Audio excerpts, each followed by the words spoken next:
লবণাক্য কুণ্ড ও অগ্নিকুণ্ডের মতো বুদবুদ আকারে নির্গত গ্যাসে জ্বালানো অগ্নিকুণ্ডকে ঘিরে নির্মিত মন্দিরের সাথে কুমারীকুণ্ডের মিল রয়েছে। কালের আবহে মূল তীর্থস্থান প্রায় 10 কিলোমিটার সরে গেছে, আর মাটি চাপা পড়ে গেছে পুরনো ইটের বিভিন্ন কাঠামো। কুমারীকুণ্ড পাথর দিয়ে বাঁধানো 8 থেকে 10 ফুট গভীর স্বচ্ছ নীল পানির কূপ। পরিষ্কার নীল পানির নিচ থেকে অনবরত নির্গত হচ্ছে গ্যাসের বুদবুদ। অদ্ভুত আকারের সব পাথর মন্দিরের আশেপাশের চারপাশের দেয়াল দখল করে নিয়েছে। এ এক গা চমচমে ভুতুড়ে পরিবেশ।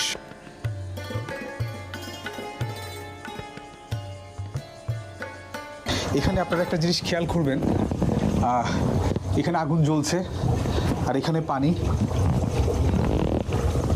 পানিগুলো কিন্তু